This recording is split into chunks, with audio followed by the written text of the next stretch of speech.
Hi, I'm Peter Adamson, and you're listening to the History of Philosophy podcast, brought to you with the support of the Philosophy Department at King's College London and the LMU in Munich. Online at historyofphilosophy.net. Today's episode: Spirits in the Material World, Telesio and Campanella on Nature. If Aristotle, or any one of the legion of Aristotelian philosophers who worked in the 2,000 years after his death, were confronted with a textbook on modern physics, they would be stunned by many new and unfamiliar ideas, from gravity to magnetism to the structure of the atom. But they might be even more surprised at what was missing, where they would ask themselves are all the references to the four elements, to the natural places toward which the elements tend, fire and air moving upward, water and earth downward, where above all are the references to forms. For the Aristotelians, understanding nature was in large part about understanding forms, both accidental and substantial. Ultimate matter, in their worldview, was pure potentiality to receive form. So whenever scientific investigation revealed something about determinate properties, causal powers, or the natures of things, this was a matter of understanding the forms that reside in matter. There was no one moment that European philosophy gave up on hylomorphism, that is, the theory that all things are constituted from matter and form, in Greek hule and morphe. Science did not move from Aristotelian physics to modern physics in just one step.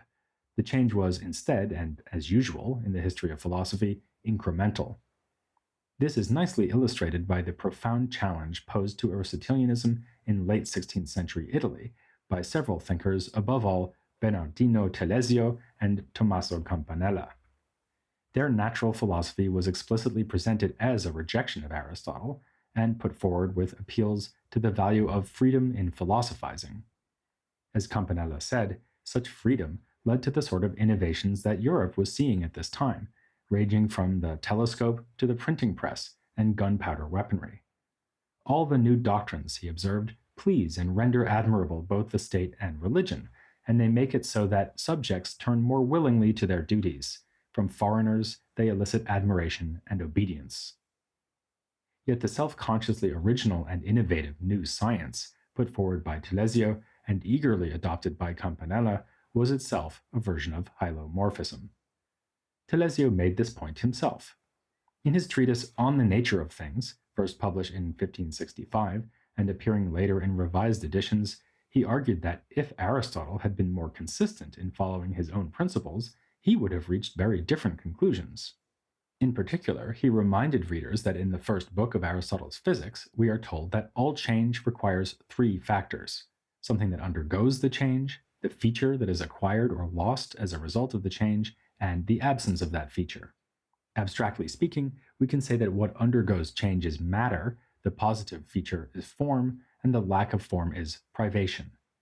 Yet Aristotle's own physical theory looks more complicated. Even his basic elements have more than one positive feature, since fire, earth, air, and water each have two primary features. For example, fire is hot and dry, water is cold and wet, and so on. Telesio wanted to keep things simpler. For him, there were only three principles: matter, heat, which plays the role of form, and the absence of heat, also known as cold. With these three principles, he thought, he could explain the whole universe. Thus, the Telesian universe is Aristotelian in general structure and un-Aristotelian in detail. Neither Telesio nor Campanella after him adopted the new Copernican astronomy, so they still had the Earth unmoving at the center of the universe, just as Aristotle had said. But where for Aristotle the celestial realm was constituted from a fifth element that is neither hot nor cold, Telesio said that the luminous heavens are the body that is primarily hot, heat being closely associated with light. The earth, by contrast, is cold, and is thus opposed to the nature of the heavens. These two, earth and the heavens, are the first bodies in our cosmos. Other bodies are formed through their interaction, as the active principles of heat and cold struggle against each other, producing ever more complex natures. Most basically, heat causes expansion, and cold contraction, which is where moisture and dryness come from. These two properties are derivative from hot and cold, not on a par with them, as Aristotle believed. More complicated phenomena arise thanks to the stars, especially the sun. As they move over the Earth, the increased heat in the affected parts of Earth causes them to transform into vapors, fluid, metals, and stones. More generally, variation in heat and cold due to heavenly motion can produce the bewildering multiplicity we see around us. According to Telesio, heat and cold are not bodies. Instead, body is that which they act upon, and for him, this is matter. What undergoes change, in other words, is not a mere seat of potentiality for the reception of form, as in Aristotelianism, it is a corporeal mass, a stuff, whose total quantity never changes. In a dramatic shift away from the Aristotelian tradition, Telesio recognizes bodily matter, heat, and cold as substances and thinks that all the more complex natures that arise in matter are accidental to it. Though matter has its own rudimentary nature insofar as it is corporeal, it is inert and passive, even dead, as Telesio puts it, echoing a remark made by Plotinus, who called matter a decorated corpse. Matter, and the earth made from it, have a tendency to move towards the center of the cosmos, but this is not a natural downward motion like the one Aristotle ascribed to earth and water. Rather, it is just a matter of falling, since matter has no active power at all.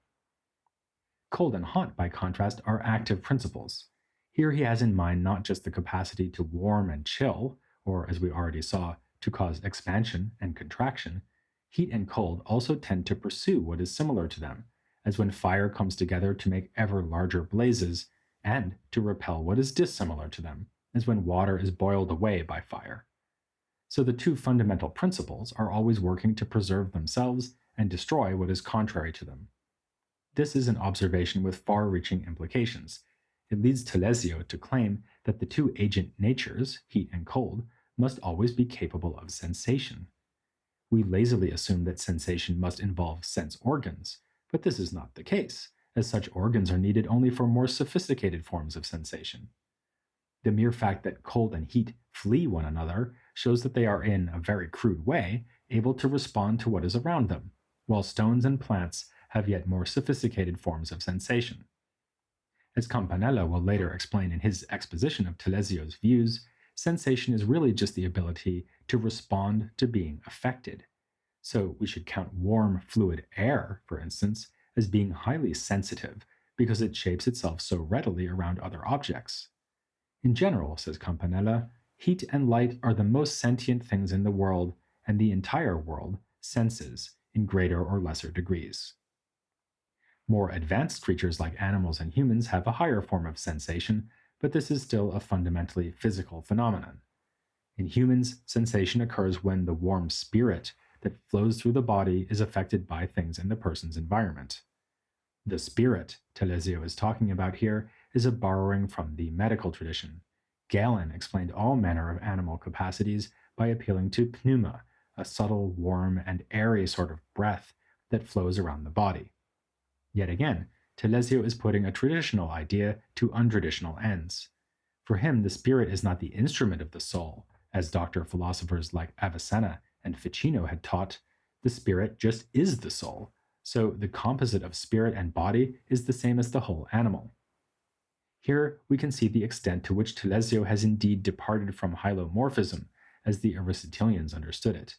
The soul is no longer a substantial form, but warm air or spirit circulating through the body.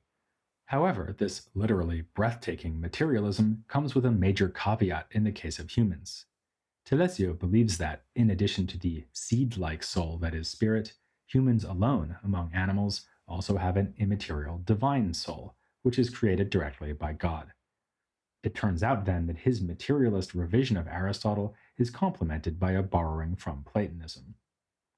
Yet Telesio's novel philosophical approach shows itself even here. He gives the divine soul little importance when it comes to our knowledge of the natural world, because it is dependent on the deliverances of sensation. This, in fact, is how Telesio begins his treatise On the Nature of Things, by saying that where the ancients used abstract reasoning to do science, he will take recourse only to sensation. The Aristotelians insisted that true knowledge is universal in character and involves grasping the essences of things, but Telesio argues that universal thinking is inferior to sensation. It is really just a vague generalization of what we have experienced. To recall that all the giraffes one has encountered had long necks is wholly derivative of and less informative than the knowledge one has when inspecting a particular giraffe. Campanella gives the example of seeing something approach from a distance, first thinking it is some sort of animal or other, then realizing it is a human, and only then realizing which particular man is coming. This illustrates the fact that grasping a particular through sensation is more informative than thinking abstractly about universal species and genera. Yet it was the latter that the Aristotelians supposed to be the most appropriate for science. Francis Bacon famously called Telesio the first of the moderns, and you can see why. Already in the 1560s, he was proposing a new natural philosophy that resonates with those that will emerge in the 17th century. But I want to emphasize again the way that this grew out of a close engagement with Aristotle. Even the appeal to heat and cold as fundamental explanatory principles has some basis in Aristotle's writings, in particular in the meteorology, whose newfound importance during the Renaissance we've had occasion to mention in a previous episode. In fact, even Telesio's irreverence toward the ancients could find support in the ancients themselves. While attacking Aristotle, he quotes Aristotle's own justification for criticizing his teacher, Plato, namely that we must value truth above even our friends. Likewise, Telesio's adherent Antonio Persio, who wrote a treatise on the nature of fire and heat in defense of this new natural philosophy, said that the ancients valued scientific innovation, so why shouldn't the moderns? One reason that followers like Persio appreciated Telesio was that he offered the chance to provide new answers to old questions. Telesio wrote a treatise on colors, for instance, in which he explained the spectrum between white and black in terms of light giving heat and its absence. In medicine, too, it seemed useful to appeal to heat and the mechanistic processes derived from heat. We saw that already with Cardano, who appreciated Hippocrates' identification of soul with heat. For a concrete application of the idea, we can mention Telesio's theory of the pulse, according to which it is caused by the compression and expansion of spirit in the vessels, which results when the heart dilates and contracts. The phenomenon of sleep was another point in favor of Telesian theory. It is no coincidence that we are warmer when we are awake, engaging in sensation and other activities, and cool down when the bodily system shuts down at night. With all due respect to Persio, the most famous thinker to be carried away with enthusiasm for this new theory was Tommaso Campanella. We already met him as author of the famous utopian work, City of the Sun, but that is only the most renowned of his many writings. He also composed treatises on politics, theology, the evils of Protestantism, metaphysics, and natural philosophy, with the latter part of his output heavily influenced by Telesio. As a young scholar, Campanella even traveled to meet the great man, arriving just too late and getting to see only Telesio's corpse. This being the Renaissance, Campanella dealt with the setback by writing a poem. He had encountered Telesio's ideas during a period of intense study, which involved surveying ancient literature and more recent offerings, seeking to compare what he found with the Book of Nature. This was a favorite metaphor of Campanella's. God has given us two books, the revelation of the Bible and the world itself. In a typically provocative line, he observed that the universe is the better of the two books for those who know how to read it, since it is inscribed in living letters, not like scripture in dead letters, which are only signs, not things. Campanella shared Telesio's delight in complaining about Aristotle's failures to read the Book of Nature correctly. He was thus at pains to distance his fellow Dominican, Thomas Aquinas, from the stain of peripateticism. Surely Aquinas could have been no follower of Aristotle, he observed, given that he would hardly have defied the condemnations the Parisian authorities aimed at Aristotelian philosophy. If Aquinas nonetheless explored that philosophy, it was only to expose its weaknesses. But Campanella was no more slavishly committed to the Church's teachings than those of Aristotle. He spoke up in defense of Galileo, writing an apology on his behalf in 1616. As he wrote to Galileo, his goal was to show that the manner of philosophizing practiced by you is more compatible with divine scripture than its opposite, or at least rather more than the Aristotelian manner of philosophizing. This despite the fact that, as I mentioned, Campanella was not himself persuaded by the Copernican astronomy being expounded by Galileo. He simply bridled at the notion that scientific inquiry would be met with suppression and censorship. No doubt he recognized something of himself in Galileo, having seen the works of his hero, Telesio, put on the list of prescribed texts by the Inquisition and having himself been arrested for heresy. As we saw in the episode on utopias, Campanella spent 27 years in prison and wrote many of his works during that time, including the defense of Galileo, making it an even more impressive act of courage. Already before these travails, Campanella must have known he was flirting with danger by embracing Telesian philosophy. When he was still a young prodigy, a cardinal asked to assess him for the Duke of Florence said of him that he was possessed of a beautiful mind, but had no hope of a good outcome, since his doctrine is Telesian, and full of chimeras, madness, and things that apparently can sound good at table to the ignorant, but that possess neither substance nor foundation. To promote Telesio's natural philosophy was to court controversy, and in fact, Campanella's first work was a rebuttal of a treatise entitled Defense of Aristotle against Telesio by Giacomo Marta. Not content to argue for the cogency of Telesio's conception of nature, Campanella added invective aimed in Aristotle's direction, dismissing him as a non-Christian of poor character. Far more important than Aristotle's personal failings, though, were his failings as a philosopher. We should look not to him for truth, but to our own experiences. No less than Telesio, Campanella was devoted to the principle that philosophy should be grounded in sensation. While he allowed that it could be fitting to rely on authority, one should take heed only of predecessors who likewise took their guide from experience. But to these empiricist strictures, he added an emphasis on the primacy and importance of self-knowledge. He contrasted perception of external objects to the constant awareness we have of ourselves, which he called presential knowledge. Here, Campanella is finding a bit more for Telesio's so-called divine soul to do, by making intellect or mind a self-directed power. Like Augustine before him and Descartes after him, he thinks that thoroughgoing skepticism can be defeated by appealing to the phenomenon of self-knowledge. Your grasp of yourself is one thing you cannot be wrong about.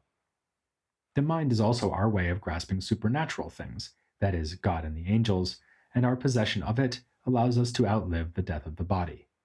In the end, it will be through the mind that we achieve true happiness by contemplating the divine. As with Telesio, it looks like a healthy measure of Platonism has been mixed into Campanella's antidote to Aristotelianism. That impression is not a misleading one. Another author he admired and cited frequently was Marsilio Ficino. Ficino's revival of Neoplatonism may seem a strange combination with the down-to-earth explanatory accounts offered by Telesio's physics, but Campanella was able to find points of commonality, notably that the Platonists recognized a world soul that vivifies the entire cosmos. Now, this is not exactly what Telesio had wished to say. He held that air and stones are sensitive, not that they are ensouled. His was a theory of universal perception, not one of universal animation. But Campanella could find comments in Ficino that fit tolerably well with the Telesian picture, as with a passage from Ficino's commentary on Plotinus that spoke of a hot spirit nourishing the world and breathed out by the world soul. He also found common ground with Platonism when it came to the ultimate destiny of humankind.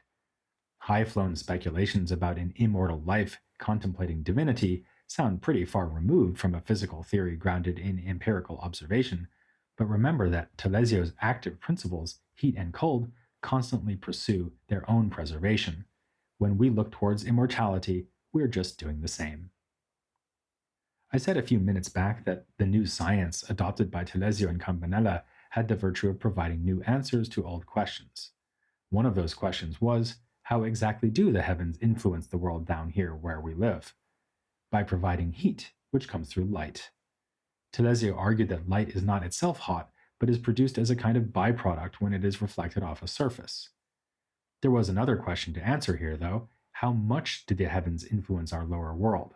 Sure, we can see that the moon affects the tides and the sun makes it hot, but can you, for instance, use observations of the planets to predict the future of a newborn child?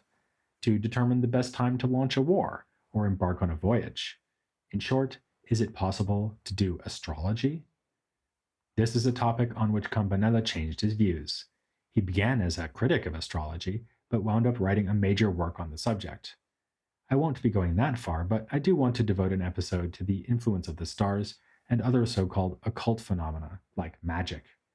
Many of the thinkers we've discussed, from Pico and Ficino to Campanella, had things to say on these topics, which are pretty far from the interests of philosophers nowadays, but were in the Renaissance seen as intimately connected to natural philosophy.